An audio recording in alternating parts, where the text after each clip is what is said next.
What's up, everybody? It's your boy Z Fly. That's right. I'm kicking off season 4 of my show, Hot in the Mix. Coming, bringing it to you, Fly World Media TV. Y'all know the company, FLY Entertainment, right? And right now, I'm bringing you a stage play from Public Works to Odyssey. All right, we're at the Delacorte Theater. That's right here in Central Park. So y'all already know it's about to get real. I just got through seeing the play, the Odyssey. Let me tell you something. It was really like thumbs up. Like if I could do two, there you go. It was two thumbs up. Right now, I have my good dear friend Sebastien. He's an actor that was in the play. He played one of the main character, Odyssey, I think his name is. He played one of his main men. So we're gonna learn more about the play and about how it is to be an actor and just really get into this acting life. So y'all get ready, cause it's season 4. I'm ready to party. I need a drink. Well, I'm in Central Park. I don't see raccoons and stuff. So I'm like, I'm just theme song. Hit it. Peace.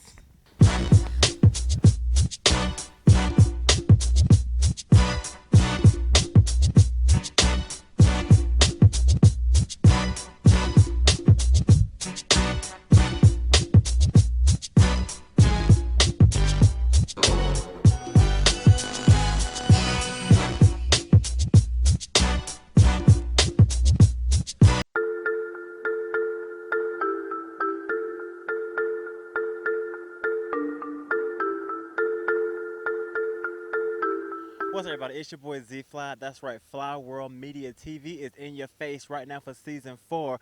Right now, I'm chilling at night in Central Park on the west side.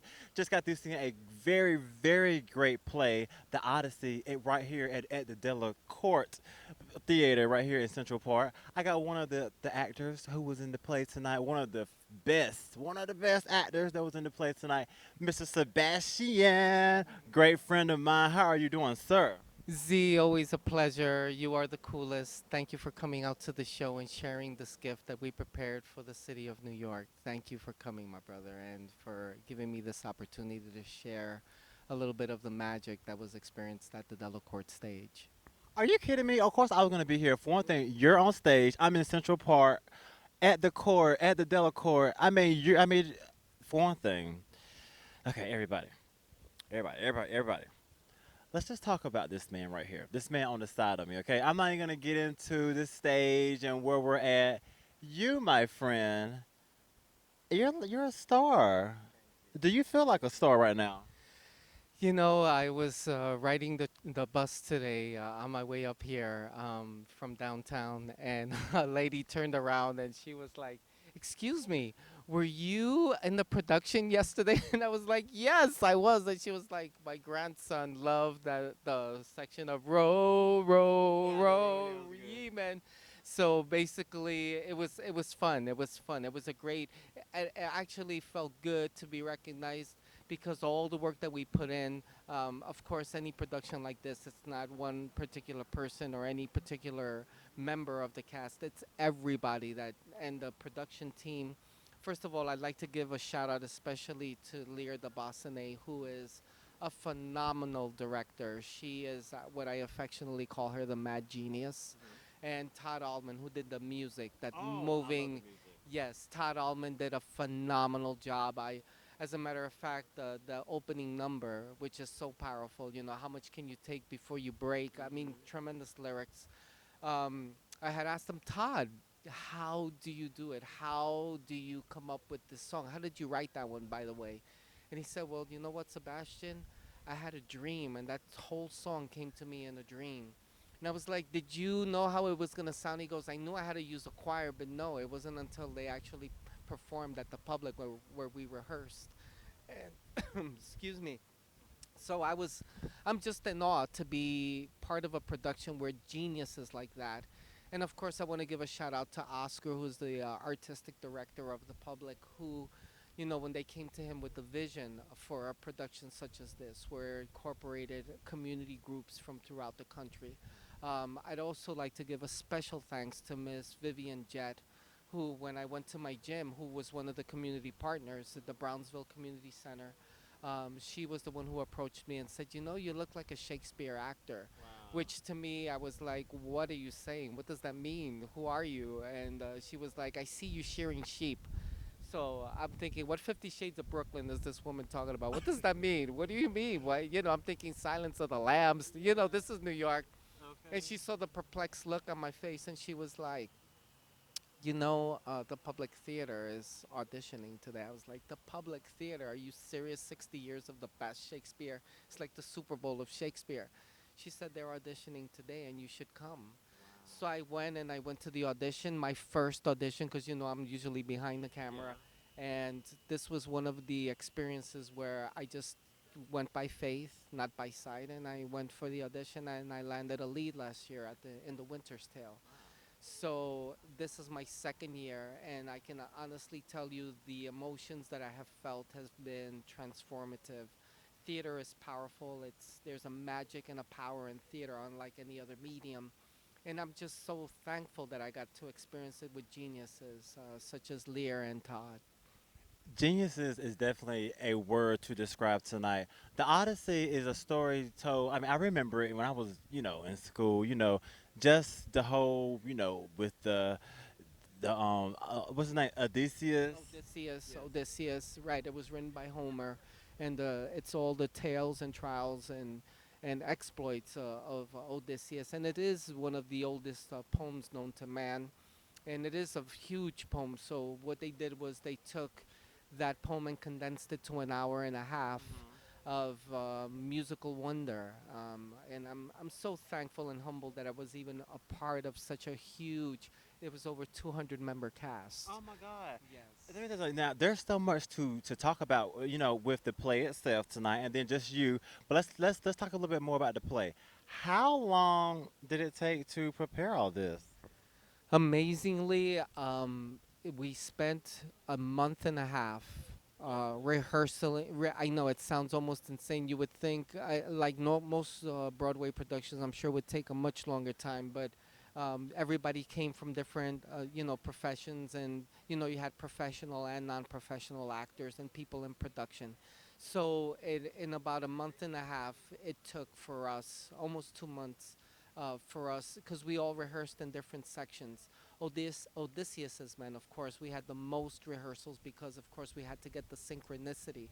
Because when you're talking about getting a group of men and each one of us doing the exact same thing with precision, and there's a simplicity to it, but there's also a beauty to it, and we knew we had to get it right. Because if one of us messed up, of course, it would kill the illusion. Yeah.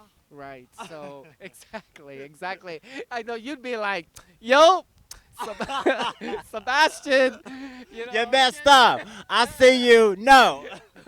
So, and believe me, there's a lot of Z flies in New York. Where There's only one. yeah,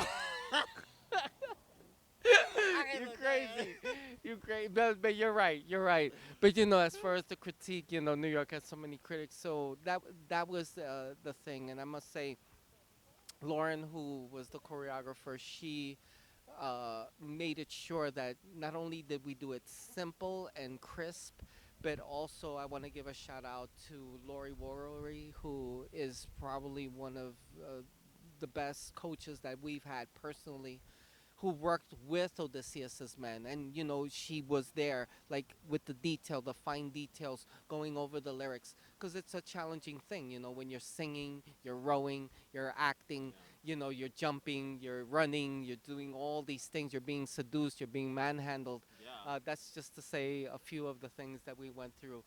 Now, hold on. Now, speaking of singing, there was a lot of singing in this. Were you singing, or were you? What were you doing? Of course, and of course, not only was I singing, but I had that small part when we were with Yeah. the Cyclops scene. That was well. First of all, like we shared, and as you already experienced, to be able to work with Todd Allman, who is a musical genius. I affectionately call him El Maestro. To be able to lyrically work with him and have him integrate that music with our body, with our actions, with our physicality, was such a blessing. It's an experience I will treasure for the rest of my life. I talk to him every time during rehearsal as much as I can, and I let him know how much I really love his music, especially the fact that it has brought me to tears.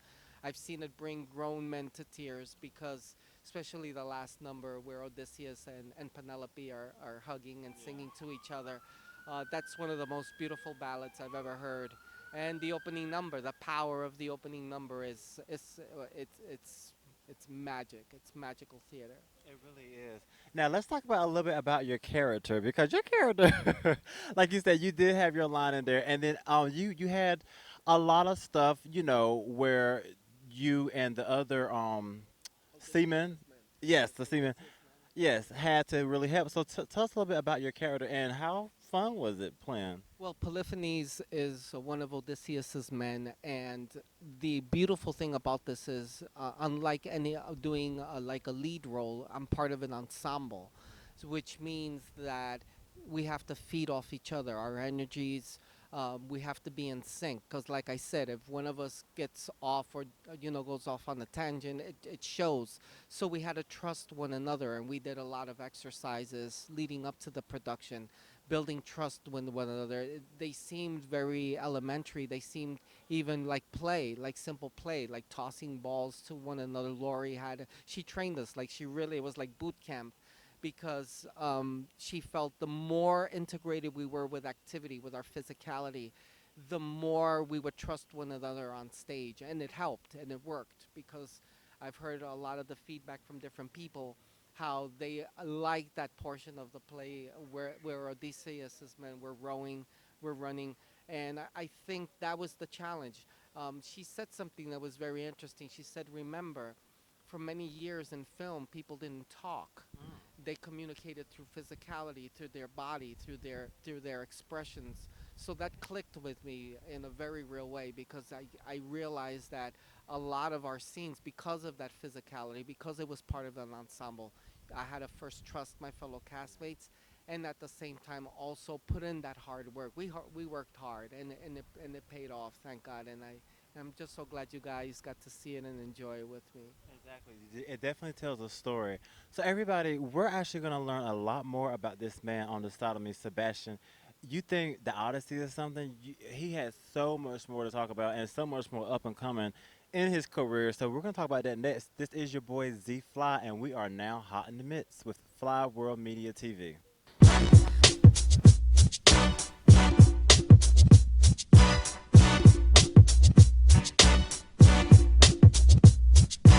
Aw, ain't that cute? You're infiltrating. Can't tell if you stalk or hating. Bring it, brought to pause, no waiting. Got no roots, your claws deflating. Cats might hiss, snakes do too. Snake bite, ain't bite, sounds like you. Stylish, hun, you wear that shoe. True, got to see, now got to do. If you're gotta, it's as in I gotta rip this bitch's clothes. I gotta have that bitch's life. I gotta get that bitch's nose. Non-stopper, since 94. All this to keep your man. Excuse me, my former man.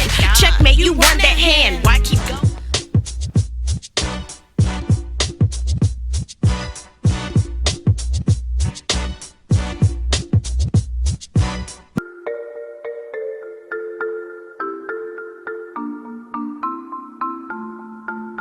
Because I was working with professional actors who came and they were ready. They brung it. They were like ready to rock and roll.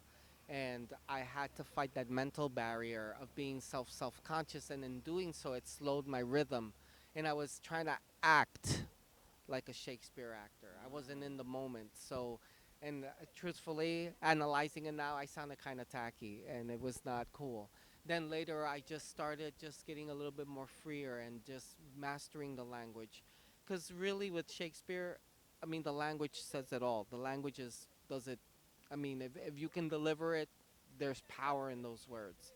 So the main thing was understanding it, and then after that, just working and trusting the other actors in the production to come and bring it. And so once I started being self-conscious, then I realized, acting is just being in the moment and being ready. There's a lot of things. There's a lot involved in acting.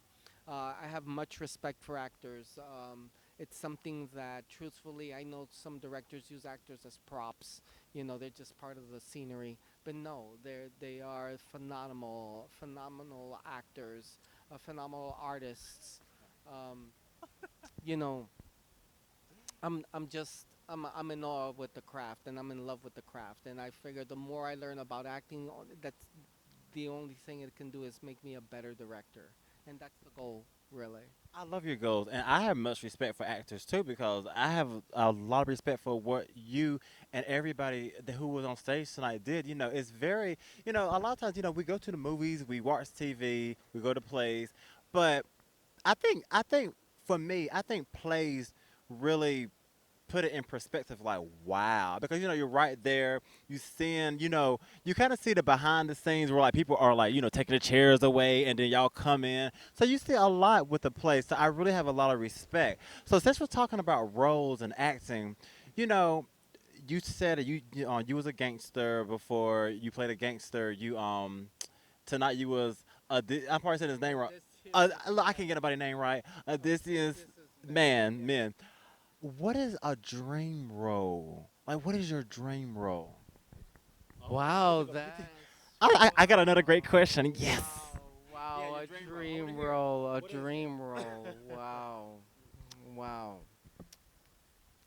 You know, I if I if I developed my pipes, I would love to play the Phantom on Broadway because that's a role I got. As a matter of fact, our one of our alumni from 3 years ago who did the Tempest, um, Lewis, he is now the Phantom. Oh He's wow. for one of the I think second African American ever to have the role, and of course you know him from Scandal. He was Olivia Pope's boyfriend on Scandal, so he was able to get us all tickets, and we were able to go see the show. Norm, thank you by the way. Another shout out to him. Um, that's a beautiful role. I I would love to do the training and the preparedness to even tackle it because he sings some numbers and he hits some notes that are just unbelievable. But that would be a dream role, but that would be a musical theater. That's like in my dream. A more realistic. Yeah, I wouldn't mind playing a gangster. Gangsters are fun. You know, everybody loves a bad boy. Yeah, I love playing villains are fun. Villains You are know, fun. they're you get to do a whole lot more. But I gotta tell you, for me, playing the shepherd, playing a bohemian on the Delacorte, that was a dream role for me. That was I wanted to play actually Polixenes, which was the king, in the play, and because it sounded great, and I had read parts of it, but. I'm so glad I got to do the shepherd because people told me it was just my personality. I almost didn't really have to act because I didn't have to play a bohemian. I am a bohemian. So that was fun. That was fun. But my dream role that's very interesting. I think once I'm offered a specific role, I would know how to explore it. That's the beautiful thing about acting. It's a as you know, I studied theology. That was something that was a passion of mine for a very long time because in the pursuit of truth. And I find that acting is just like theology because you're in pursuit of truth of the character. You're in pursuit of truth of the human condition. You're pursuing the truth and conveying that which makes us uniquely human. And to me, that is a very spiritual and profound thing. I know sometimes people think of acting as something, just flippant, cavalier, superficial.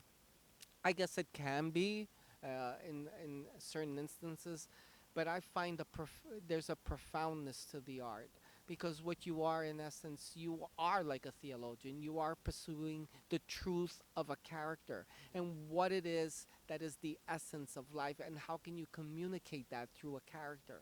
And I think that's a very profound thing to be able to do.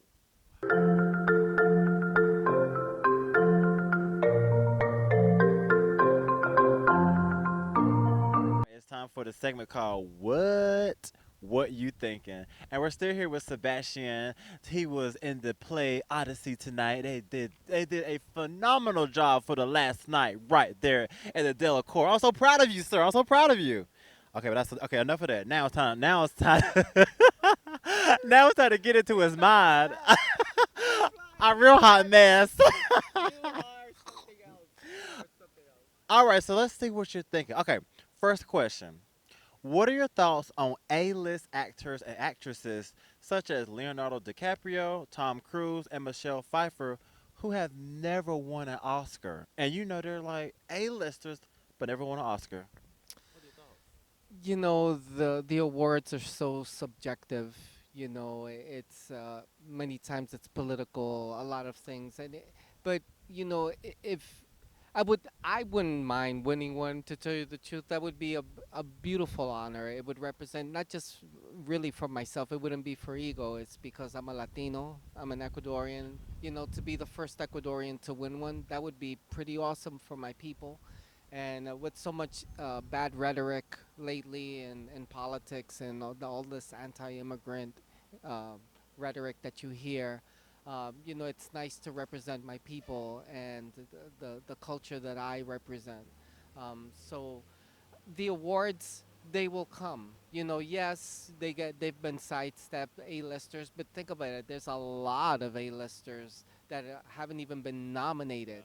At least these cats have been acknowledged in some way, shape. They've been nominated. The ones you just described have been nominated. That they did not win, that's neither here nor there. The academy, the people that make up the academy, is a very diverse and very, who knows what they're thinking when they are voting. But I can tell you this much: what aside from the awards, more important the awards is the legacy that of the body of work that they leave behind. Second question. Now, speaking of political, what are your thoughts on the current political race?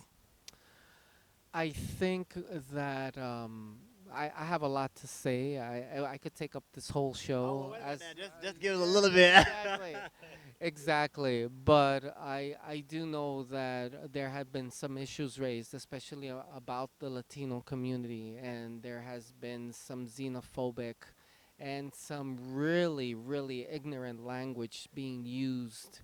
And my community has been vilified because when you speak about one Latino, you're really speaking about all of us because we are one group. We're united by a language. We're Latinos. We speak Spanish, and although we each have our own distinct, you know, idiosyncrasies and within our cultures, we are still united by that beautiful language, which is Spanish.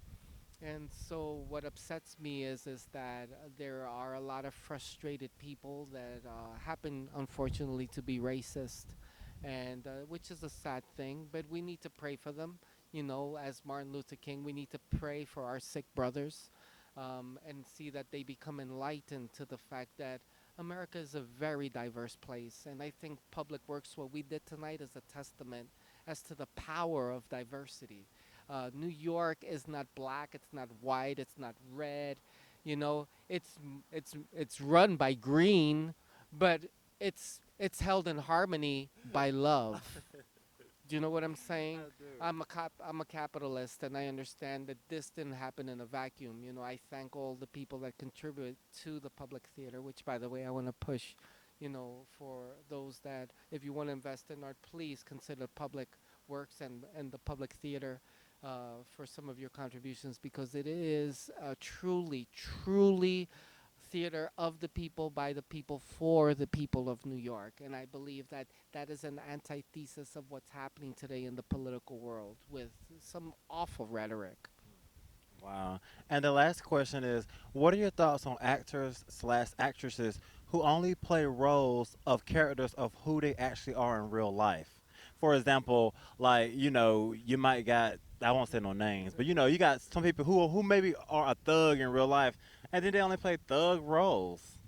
Well, a reality of Hollywood, as anybody who has followed the medium and the culture for a very long time, is sometimes you get typecast. You do so well and you portray a character so well, and yet, when you go for other roles, you're not picked for them because people only view you through a certain lens. So I don't know so much that it is that they are playing themselves or they only want to play themselves. I mean, that's the work that they're able to get. I know most actors want to have a well-rounded career, and we all want to be challenged, because if you're playing the same roles all the time, that can get monotonous. But I think in one sense, we have to understand the nature of the business. And once you're typecast, it's sometimes hard to break out. Sounds good. And that is what you thinking. So we now know what he's thinking. So really quick, it is all about the Odyssey tonight at the Delacorte Theater. Let's talk a little bit about it. I wanted to ask you about the actresses and actors who was in the play. Where do they come from? Where do they get them from? Is there, you Well, know? they're as diverse as well. First of all, got to start with Karen Olivo, who won the Tony for doing West Side Story. She won Best Actress, and she, of course, is a phenomenal talent. And you go from there to people who are part of the community partners from around the city, everywhere from the fabulous DreamWorks to the Fortune Society, and the actresses that they pick are actually from these community organizations. Some have training. The one thing that we all have in common is that we all love theater. We all love acting. We all love the process. And I've discovered that acting, there's a certain power and magic to theater that is very unique to the medium. As you were sharing earlier, there's something about being in front of an audience and being connecting to that community that is so profound that sometimes you don't get that in film. I love film. Don't get me wrong. It's a medium I hope to master someday in a way of the greats, like that we've mentioned earlier. But there's something about musical theater that is so profound that touches the soul in a way I don't think any other medium does. Wow. If you wasn't doing your acting thing, if you wasn't an actor, what other profession would you be? What else would you be? Well, as you know, the part of the reason why I did this was because I want to perfect my directing skills. I've been in production, and I learned it when I was a banker. I was doing banking, and that's how I started opening up accounts for the film industry. So I started getting invited onto set, and I fell in love with the medium and the process of film. So I started studying the greats, Stanley Kubrick, Scorsese, Coppola, Elia Kazan. There was something about these guys' works that really, really touched me in a very deep way. And that's how I realized that in order for me to master that medium, I should look into musical theater because this is something, the layering, like I mentioned earlier, that is unique. And that's why I'm doing what I'm doing now as an actor, is to make me a better director. And acting it's fun. It looks fun, and it is fun, but it's not easy. What is some advice you would give to aspiring actors and actresses? Work on your craft. Continually work.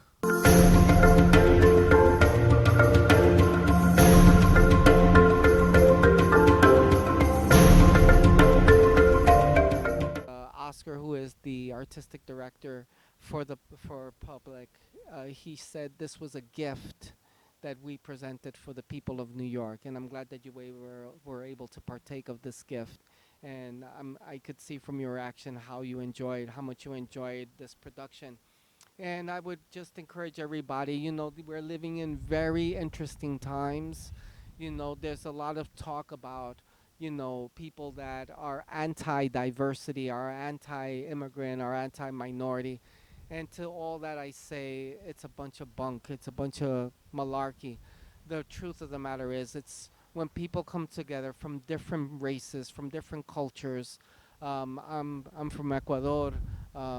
We've had people here from Yemen in the production, Colombia. Every nation has been represented. Haiti.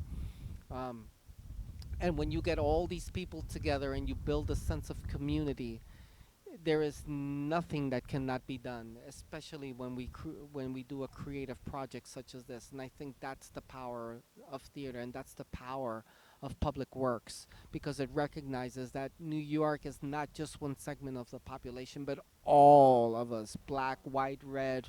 And when you have a gift to offer, if you just have the opportunity to present that gift, some pretty amazing things can happen. So.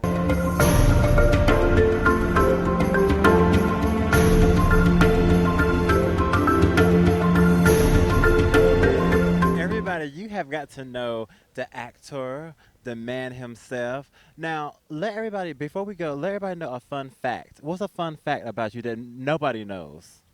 A fun fact Or that people is, would be surprised to know. That I was a preacher. I was an evangelist for many years. That's a fun fact. Yes, yes. As a matter of fact, that's how I got my public speaking experience. I worked in Mexico City, Bermuda, Canada, all over the West Coast, on the East Coast. Evangelism was my forte. But I loved public speaking.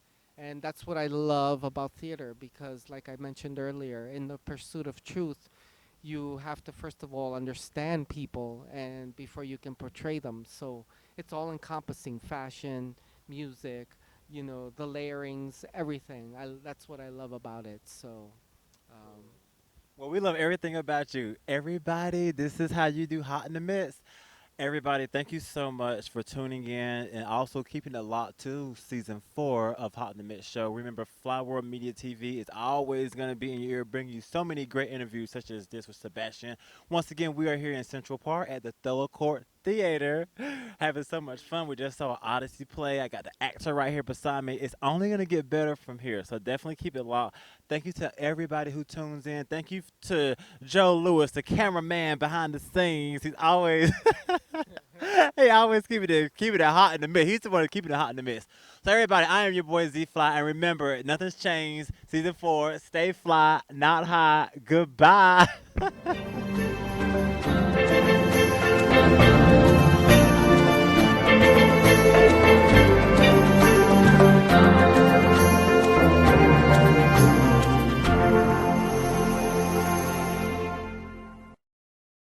First of all, I want to thank you, my friend, for being so cool. Your spirit and your generosity, and really, your aura is off the charts. I know you as a dear friend, not only in the medium, but you are a dear friend. We've broken bread together several times. Was the garlic bread? I can't remember. And